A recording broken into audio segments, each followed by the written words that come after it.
Dios nos bendiga, su hermano profesor Adolfo Dávila con ustedes. Gracias por estar en mi canal, muchas gracias.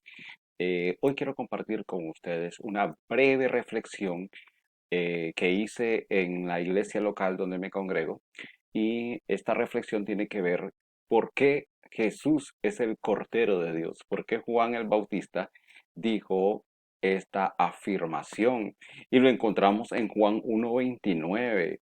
Dice, el día siguiente vio Juan a Jesús. Qué privilegio, hermanos, qué privilegio el de Juan el Bautista, ver a Jesús. No sé si usted se lo imagina, que venía a él, dice, y dijo, he aquí el Cordero de Dios que quita el pecado del mundo. Qué tremenda afirmación. Esa afirmación, una afirmación contundente, es una afirmación poderosa que vamos a descubrir qué tan poderosa es, que quita, dice, el pecado del mundo. Pero ¿por qué le llamó el Cordero de Dios?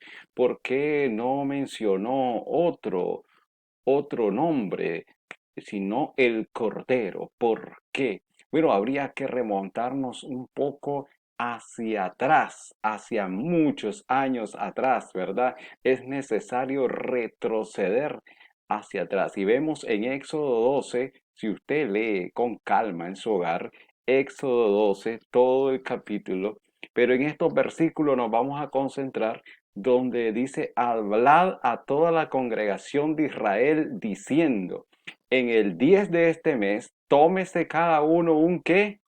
Un cordero según la familia de sus padres, un cordero por familia. Y la sangre os será por señal en las casas donde vosotros estéis. Y veré la sangre y pasaré de vosotros, y no habrá en vosotros plaga de mortandad cuando hiera la tierra de Egipto. Y es que estábamos, para que lo retrocedamos en el contexto, estaban las plagas de Egipto y venía la plaga de los primogénitos y Dios mandó una orientación que había que haber una señal para evitar el juicio de Dios, ¿verdad? Y la señal era el sacrificio de un cordero. ¿Qué similitudes podemos encontrar en ese sacrificio que se daba en ese tiempo con el sacrificio de Jesús en la cruz del Calvario, estimado amigo? Sobre Egipto venía juicio de Dios, venía un juicio por el pecado, era castigo lo que venía. Igualmente para nosotros estuvimos en Egipto, para los cristianos, ¿verdad? Pueden comprender esto. Nosotros siempre miramos a Egipto como el mundo donde anduvimos, en la borrachera, en el vicio, en los pecados de una u otra naturaleza y éramos esclavos de ese pecado y venía juicio sobre nosotros. Ese juicio no nos íbamos a salvar porque la Biblia enseña y dice, porque todos hemos pecado y somos destituidos de la gloria de Dios, ¿verdad? ¿Por qué? Por el pecado, la separación que hay entre Dios y el hombre.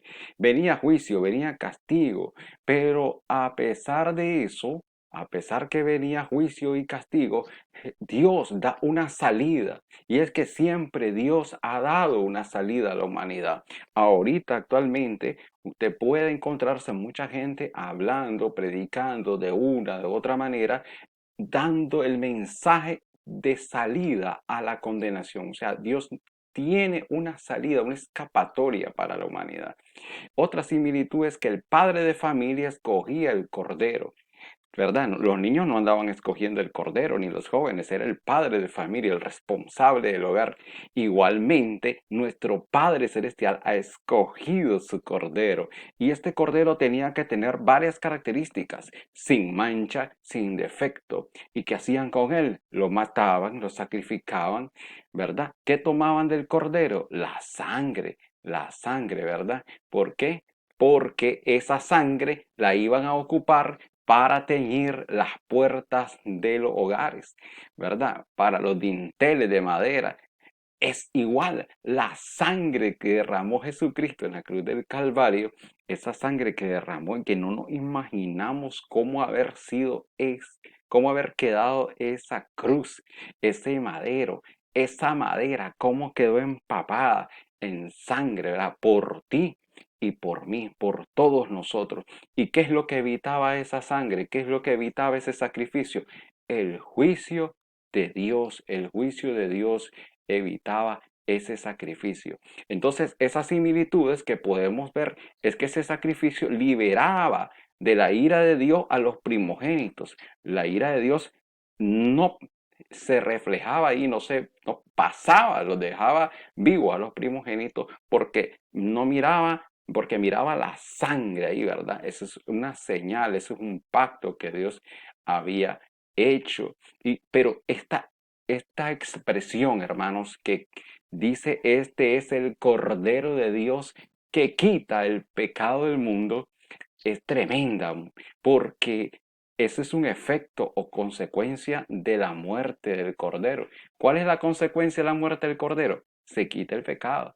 Se quita el pecado. Hay varios pasajes bíblicos que los vamos a leer rápidamente, donde nos muestra de que esta palabra, quitar, tiene que ver con lo que nosotros entendemos, ¿verdad? Lo quitamos de un lado para llevarlo a otro, ¿verdad? Entonces dice, por tanto os digo que el reino de Dios será quitado de vosotros. Ahí se usa la expresión quitar también. Y estos son los de junto al camino, en quienes se siembra la palabra, pero después que la oyen, enseguida viene Satanás y quita la palabra, ¿verdad? Entonces también quitar, ahí va. Os ruego no ruego que los quites del mundo, sino que los guardes del mal. La oración de Jesús por nosotros, ¿verdad?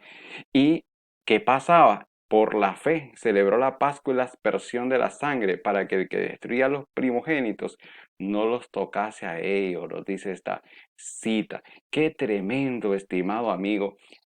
¿Cómo entonces podemos ver que el pecado es quitado? No es que es cubierto como en el sacrificio, no, es quitado. Así que ese es un gran gozo que debemos de tener nosotros los cristianos y tú si no lo eres, porque tu pecado, tu maldad, tu odio, tu resentimiento, lo que hiciste, el pecado oculto que nadie se da cuenta, pero que lo cometiste, Dios lo puede quitar a través del sacrificio en la cruz del Calvario, no a través de una religión, sino a través del sacrificio de Jesús en la cruz del Calvario. Hay algunos significados, y es que Jesucristo fue crucificado en el día de la Pascua, que no es coincidencia, ¿verdad? La misma forma, a él le clavan una lanza y no le rompen las piernas. Ese cordero que se sacrificaba en ese momento tenía que ser sin quebradura, ¿verdad? No se podía quebrar un hueso. Igual, nos libra de la ira de Dios y surge un nuevo pueblo. ¿Cuál es el nuevo pueblo que surge? En el tiempo antiguo surge Israel, ahora surge el pueblo de Dios, ¿verdad? No, somos nosotros todos los hijos de nuestro Dios. Las diferencias entre los sacrificios es que en el orden levítico no se sacrificó solo un cordero, porque eran muchos corderos. Miren, en cada familia tenía que sacrificar un cordero. Pero ahora no, ahora existe el sacrificio de Cristo. Es el único, porque es perfecto, porque Jesús es un cordero sin mancha, sin arruga. No había alguien más que pudiera reunir esas características que reunió Jesús. Por lo tanto, Él es nuestro sacrificio perfecto. La diferencia entre los sacrificios, el propio israelita buscaba su cordero. En este caso, Dios provee su cordero. Y es que no había otro. Dios lo buscó y era Jesús. Él reunía las características sin mancha, sin pecado, ¿verdad? Para poder morir por la humanidad y así llevarse el pecado de la humanidad. Diferencias. Los sacrificios de los animales solo expiaban el pecado, es lo que estaba diciendo, o sea, lo cubrían. Es como que usted agarre un defecto ahí, una suciedad y la tape solo para que no la mire. No, pero Jesús no vino a tapar el pecado, vino a quitar el pecado. Miren qué tremendo, ¿verdad? Un sacrificio era para solo un pecador, pero ahora no. El sacrificio de Cristo es para todos, ¿verdad? Para todo el mundo. ¿Por qué? ¿Por qué tiene que ser así? ¿Por qué debe haber un sacrificio por el pecado? Bueno, veamos la respuesta en esta cita, ¿verdad? porque la paga del pecado es muerte, mas la dádiva de Dios es vida eterna en Cristo Jesús. La paga del pecado, estimado amigo que me está viendo, le agradezco que me haya escuchado hasta este momento.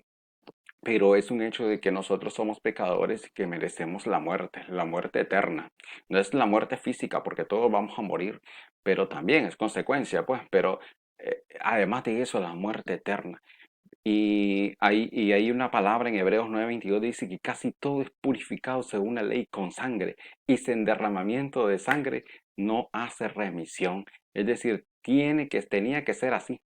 Tenía que ser así. Uno de los principios que hay es el de sustitución. Jesús te sustituyó, Jesús me sustituyó, nos sustituyó, porque nosotros éramos los que merecíamos haber muerto ahí. Nosotros éramos los que nos tocaba haber muerto ahí porque pecadores, hacemos lo malo, robamos de mal genio, desobedecemos, somos mentirosos, celosos, tantos pecados que cometemos, ¿verdad? Pero ahí era justo que muriéramos, pero Jesús lo hizo por nosotros, nos sustituyó y Él cargó esa pesada cruz por ti y por mí. Y el principio de provisión, Dios se proveyó su propio cordero, ¿verdad? Así como cuando Abraham, su hijo, le dijo a su hijo, Dios se proveerá el cordero para el holocausto, hijo mío, ¿verdad? Por fe, y Dios proveyó. Igualmente, Dios proveyó para el sacrificio y es nuestro Señor Jesucristo. Bien, te agradezco que me has escuchado. Toma en cuenta esto. Ahí hay varios versículos que los puedes leer con calma y es una pequeña reflexión, ¿verdad? Y una gran bendición saber que Jesús es el Cordero de Dios y que por qué Juan el Bautista dijo que era el Cordero de Dios, ¿verdad? Porque Juan el Bautista sabía que había un antecedente histórico que donde había ese sacrificio con un cordero, ¿verdad? Y entonces aquí se cumple, ¿verdad? Qué bueno, qué bendición. Esta presentación nosotros las hacemos también para todos los hermanos que necesitan una presentación. Nosotros les podemos hacer su presentación de su prédica, de su reflexión, de su clase. A ver, si es un alumno usted, pues de su exposición que va a hacer, todo eso lo hacemos, ¿verdad? Y para la gloria del Señor estamos para servirles. Bendiciones.